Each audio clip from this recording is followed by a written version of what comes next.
What's up, y'all? This is Athena. Welcome to Real and Uncut Pop Culture.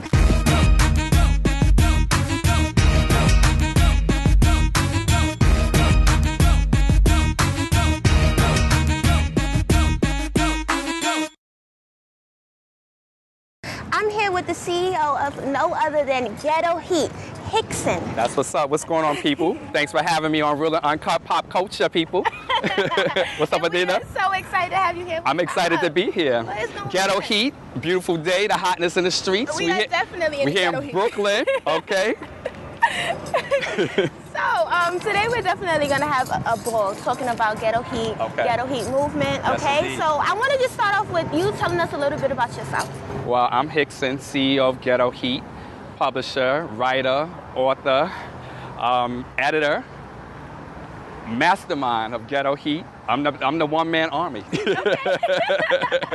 Yeah, I do it all at Ghetto Heat. Company started 2003, June 4th, actually. Started with me actually writing the book Ghetto Heat. Ghetto Heat is a book of poetry of urban street life and just basically everyday life within the inner city, the good, the bad, and the ugly. I take you through a cathartic journey in the streets. We talk about social issues, whether I'm talking about teen pregnancy, AIDS awareness, police brutality, racism, racial profiling, and of course love, family values, because sometimes people get it twisted.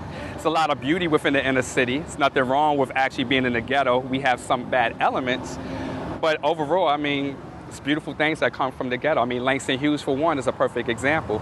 So I wanted to display that in the book. So I just talk about all, issues within the city. Okay. All right, so tell us a little bit about Ghetto Heat, the poetry book. Oh, okay. Some of the poetry that's in the book. Well, I talk about love issues. I talk about personal experiences.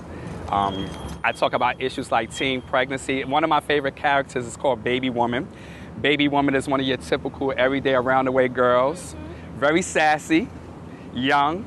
She's 14, overly developed body. Body is actually zooming past the age. Okay. She's trying to catch up, definitely an attitude, and she definitely thinks she knows it all. So she's giving you just like tons of attitude, round-the-way girl. And I put her in a lot of scenarios, a lot of challenging scenarios, and I basically want you to see the outcome of what can happen if you take a certain role within the inner city. Okay. Yeah. What inspired that character? What inspired some of the young girls growing up? I mean, I see a lot of girls, sometimes they're 13 years old, but they're looking like they're 21, seeing a lot of guys trying to holler at them, not realizing, yo, this girl is 13 years old. This is definitely not a good situation. This is jailbait for sure, real talk. So I just wanted to display that, and I see a lot of girls struggling. So, with that, just like, you still have an adolescent mindset, but you have an adult body. So I know a lot of girls are struggling with that. So I definitely wanted to display it in the book, Ghetto Heat. Okay. Yeah. So how many authors do you actually have? At this point, it's with myself, it's 16 signed to Ghetto Heat. It's myself, of course, Hickson. I have Jason Poole and Damon Amin Meadows. Jason Poole is from Washington, D.C.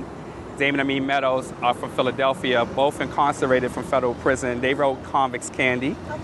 I have Shah. She's based out in Long Island. Okay. She wrote Harder, hardcore street fiction. Also have Mika Miller. She's from Philadelphia. She wrote Essence bestseller In God Created Woman. Also have AC Britt coming from Boston. She wrote London Rain, deals with sexuality. So many authors. We have Drew Noble, which is, God has blessed me. We have Drew Noble. He did sci-fi, which is Sons of Darkness. Okay. Tantrum, political thriller written by Charles D. Ellison. He's actually from D.C. area. Signed some new people recently. We have Stubbs from Ohio. He wrote Love Don't Love Nobody. J.D. Cooper, actually one of the founding members from the lynch mob out on the West Coast. He wrote Dirty. Ampu is doing erotic fiction. He wrote actually Thickness, wonderful. He's from Kingston, Jamaica. J-Bay, Maryland. He wrote actually Club Avenue. Castillo, originally from Dominican Republic. He wrote Ghost Town Hustlers. And we also have Stone from West Coast with Truality. And I know it's one more person. It's so many people. You got like a little melting pot. So many people, yes. Yeah, so melting pot. Great literature coming out. It's necessary because my main mission with the Ghetto Heat movement started in 2003 was they actually started within the inner city, and it was to get more people involved in reading, get them excited about reading, because, I mean, there's just so much illiteracy going on, and I just wanted to do something to remedy that. So I incorporated my own being a hip-hopreneur in the game with trying to boost who I am to get more people involved into reading. So I do these campaigns from time to time, like reading is sexy. You know, reading is... Yeah, exactly. Just anything to get people within the inner city as well as worldwide into reading, I'm down for it in a positive, because that's what it's all about, you know? So readers always want to know how can they connect to their authors, or how can they connect to the actual literature? Oh, with me, definitely. You log on to GHETTOHEAT.com, www.GHETTOHEAT.com. I'm on Twitter constantly. My Twitter account is @Hickson Hotness. My name is spelled Hickson, Hickson. Hotness, Hickson Hotness is all one word. You can definitely contact me there. And as well as on my email account, Hickson@GhettoHeat.com, and I answer all emails, you know, quickly, so they can definitely contact me there for sure. Okay, so some of the struggles that you experienced growing up in Harlem, being born and raised in Harlem, had they had influence on? Motivates me constantly, daily. That is the grind. The gutter is the motivation. Just straight up. Like I come from hard times also. I mean, you know. I came into this game homeless. When I started Ghetto Heat, I was actually homeless. I was working in fashion prior to working in, you know, as a publisher at Ghetto Heat. What were you doing? I started out at the ground crew. Audrey Smarts, she's a powerful woman, a black woman in fashion. She has a company called the Ground Crew, and it's a huge team. It's over about, at this point, probably like 400 members of dressers, and we were responsible for working like at 746. Some of the big-time fashion shows, working for clients like Donna Karan, Bill Blass, Oscar De La Renta, a lot of the hip-hop artists as well. We did a lot of the backstage collections. We would be responsible for doing all of the dressing for the models, all the supermodels, Naomi Campbell, any and everybody. We worked for them. So basically, she's responsible for coordinating them. And that's how I got into actually fashion. I was working as a freelance fashion stylist, met Audrey Smarts as I was at Fashion Institute of Technology, FIT, and saw that it was a wonderful company. She took me on, she chanced me. I was only supposed to work 2 shows, because you always, that's the trial and error. It's like, okay, we're gonna book you for 2 shows to see how you work out. My first season, I wound up working 12, which was wonderful. They really liked me. They really liked me. And then I also lucked out by working with Naomi Campbell. Her original dresser was not there at the time for a show for Ghost. And wound up working with her. She loved me so much. She kept me for 5 years as her personal coordinator. And that was an experience in itself, because it was beyond just working with Naomi Campbell as a dresser.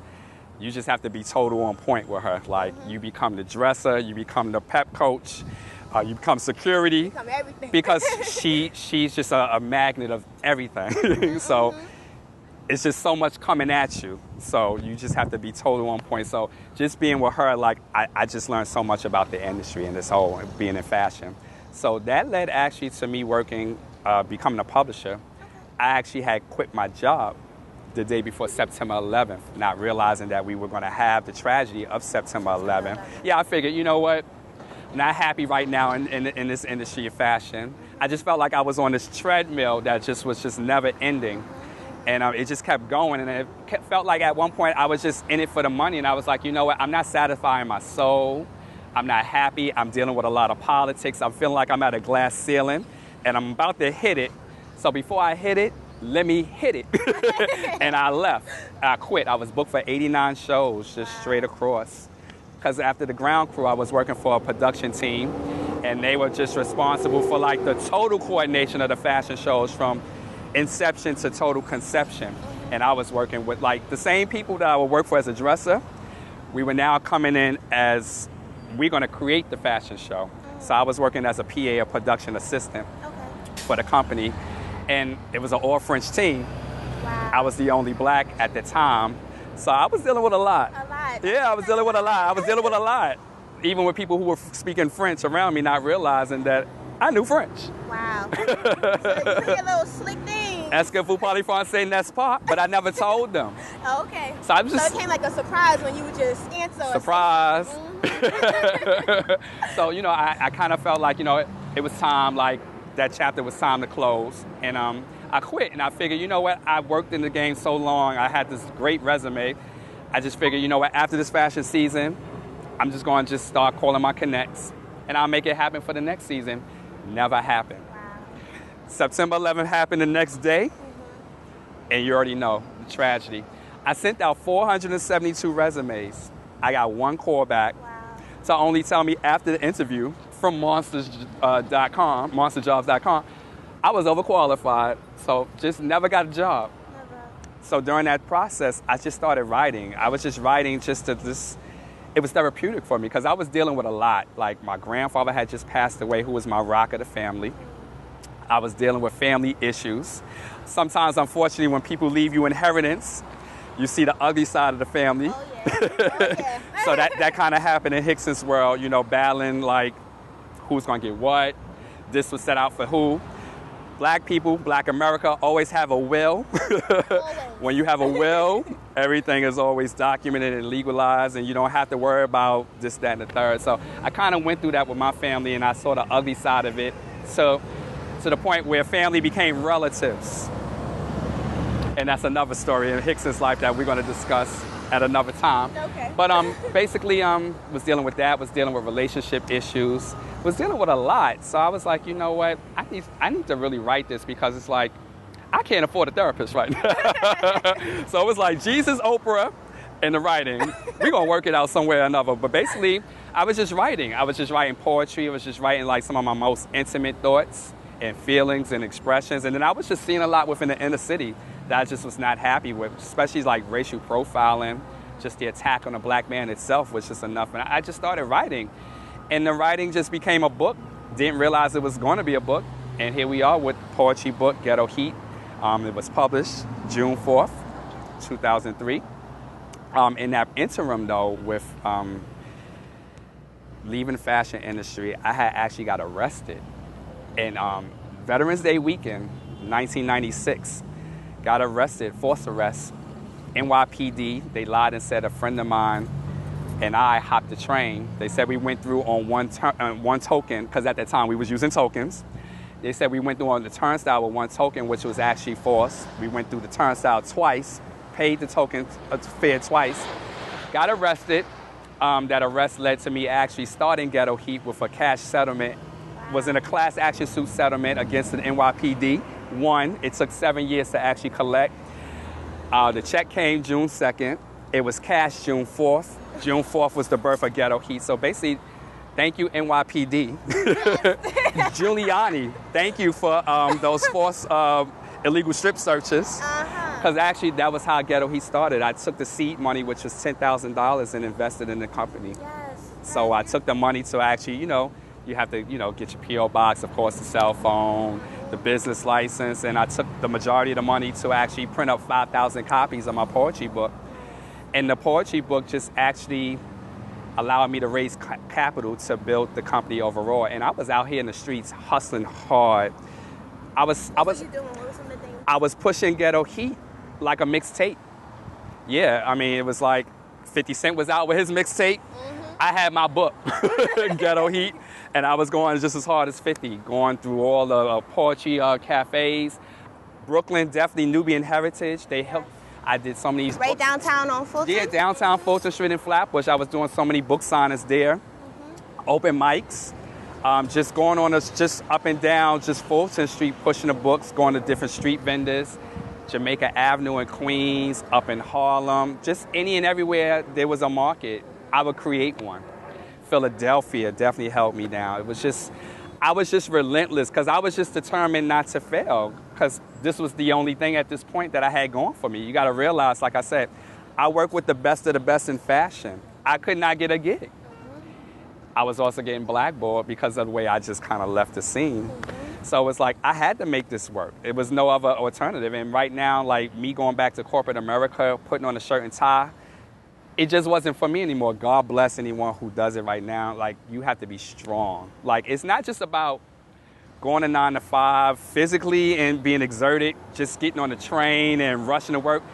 You have to be mentally game, A-plan ready just for working within an entity, because sometimes you're a part of a corporation that's the enemy.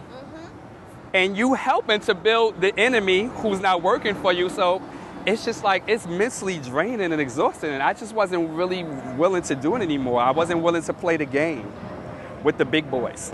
So you decided to venture off and start your own. Start my own from grassroots and build it. Because my thing is like, we as a nation, as black people, we need more of our own. And I was like, you know what, I'm going to build my own from start to finish. So Ghetto Heat. That one more time. Yeah, black people, black America worldwide, we need to build our own. We need more bosses. We need more corporations. Even if you start out as mom and pops, build it, franchise it, We can have our own, ghetto IHOP. Ghetto IHOP, there you go. No, seriously. So Ghetto Heat for me was like, you know what? I'm a visionary. Like, I see things. Like, it was, when I first started, like I said, it was no intentions of actually being a publisher. The book was just me just getting day to day through life. Then when I realized the potential after seeing the sales, I was like, you know what? I'm not even trying to give this to another publisher, because I could have easily went to the Simon Schusters or the Random House and tried to get a deal. But it's like, how successful was I as a black man from Harlem going to be with a poetry book? Because for one, poetry is the smallest market within publishing. Like, if you become successful with a poetry book, you're definitely a hustler. Yes, definitely. So knowing that, it was like, you know what? I got to work harder than just a regular average author who has a book. So that was just my drive. Like I said, the gutter, totally the motivation. And I was just out there day and night, relentless, like just making it happen. So I would travel. Sometimes I would go all the way to Philadelphia, do a book signing at the Galleria Mall, Philadelphia and Borders. I know that mall. Bring it back to Nubian Heritage, do an open mic and a book signing there. Next day, go straight down Flatbush, from downtown Flatbush all the way down to, King's Plaza. Wow. Just on foot with books, a big bag, a duffel bag. Ghetto Heat, hotness in the streets. I'm Hickson. Get this hot copy, Ghetto Heat, the hotness in the streets. And I would go all up and down Brooklyn, just alone. And then, of course, Harlem, Queens. So I became the duffel bag boy, basically. And then, like, more stores, I would introduce myself. I went to A&B Books at the time in Brooklyn. Culture Plus, got distribution deals with them.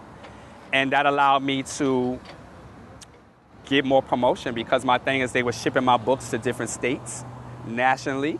And then the word would get out not only about the product, about my hustle. Because I'm the type of person, I'm not going to sit down at a book signing. They have a nice table with the books and the chairs. I don't need a chair. I'm standing up because I want to be at eye level with the people. I'm here with the people. So it's not just a book signing that you're going to get. You're going to get a total Ghetto Heat experience. Oh, yeah, and I'm definitely for the people. So I want to ask you a little bit about the Ghetto Heat movement, Sure. The actual movement. Yes. I read online that you actually offer scholarships Yes. to yes. young men and women Men and who women. are interested in poetry, writing poetry. Definitely. It was a foundation that I started called the Ghetto Heat Movement, and part of the proceeds from the Ghetto Heat book sales go towards this movement. It's more geared towards inner city youth interested in majoring in creative arts, journalism, literacy, and you have to maintain, 3.8 to 4.0 average. And For high school? Or? high school, going into college, and partial scholarships. So if you need money for books, computers, the money goes towards that. But you have to maintain that average for me to actually disperse. You hear that? Maintain that average. Keep those grades It's up. very important to maintain, just to obtain an education. So I'm always about pushing, and it starts with the reading.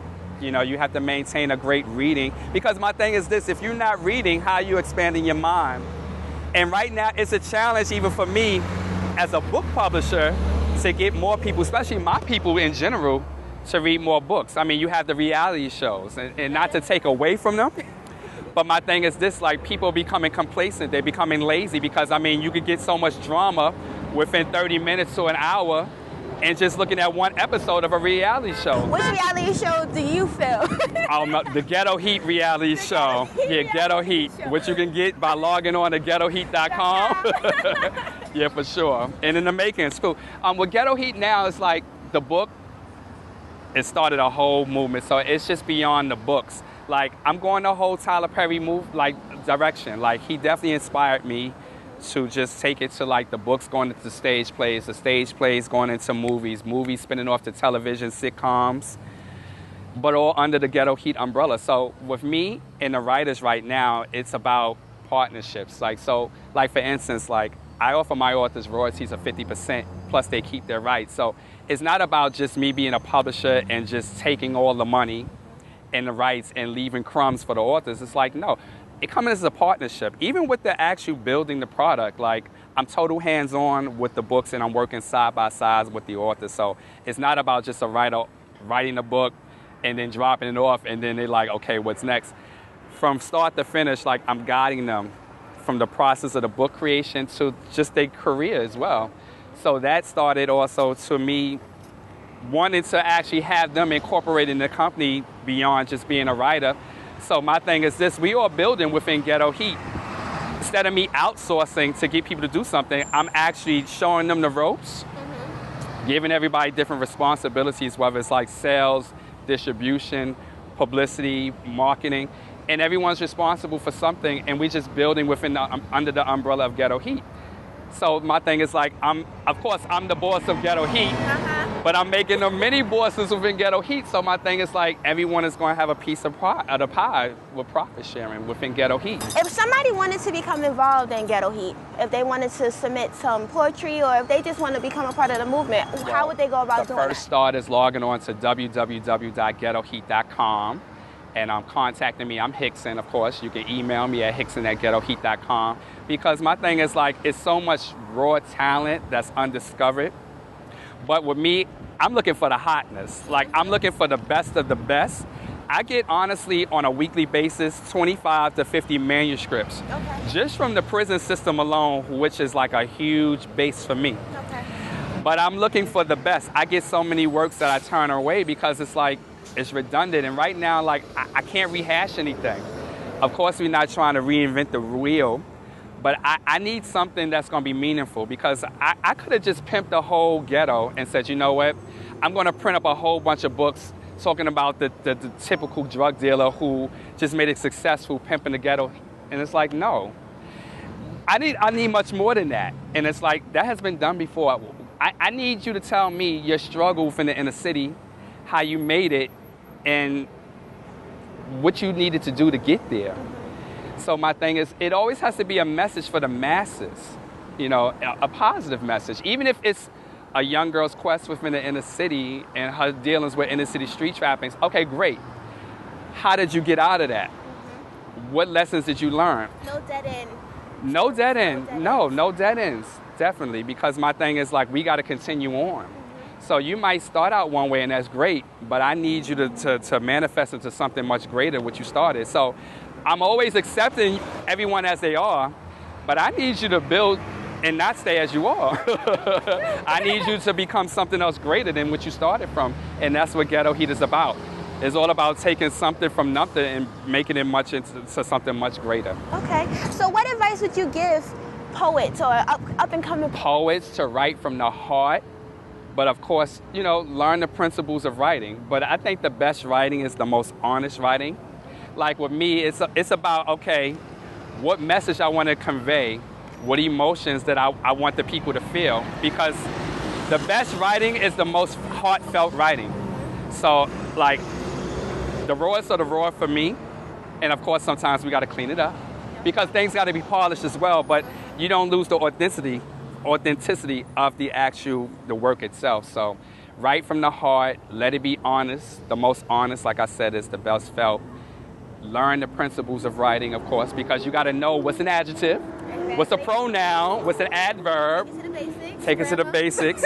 And you know what, if you can actually do some writing courses, some of them are free online. The internet is a wealth of knowledge. It's so much on the internet that you can do. You don't even have to pay for creative writing courses anymore. So many courses that can just guide you on how to be a better writer and go from there. And then, you know, you got to figure out, okay, are you going to self-publish? Are you going to meet a great publisher like myself, Hickson at Ghetto Heat? The hotness in the streets. You know, are you going to, you know, go that route, or are you going to go, you know, with the mainstreams? So, you know, learn the business, The creative is great, but it's all about the business. Because, see, a lot of the people, poets, grassroots writers, they have this misconception like, I'm going to write this great book and the whole world is going to love it. I'm going to become rich right afterwards, and it's going to be all love and good in the hood. And it's like, no, no, it's not. You're going to write a great book, but you got to hustle. The writing a book is a small aspect of it. It's the hustle and the business. And I think that's where a lot of people get the misconception. And a lot of people get discouraged because there are a lot of people who are great writers, but they're not great hustlers. Yeah.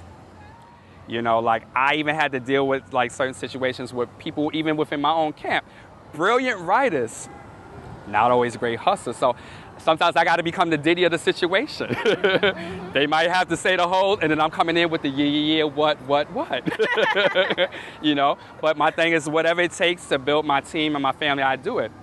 So with me being at Ghetto Heat, I take on new writers, and before they even are ventured into the world with their books and doing signings, they have to shadow me. Okay. So I teach them what it becomes to become a great marketer, selling your product, because you got to know your product inside out. It's not about just, okay, I got a great cover, this is the title, and I'm the author. What is your book about? What does it entail? What is the message? Then not only that, who are you? It's not about just selling a book, you selling a whole product, and you become the brand in the product. So that's what I'm teaching the authors, you know, how to do, because if you don't become successful as a marketer, you're not going to be successful in this game.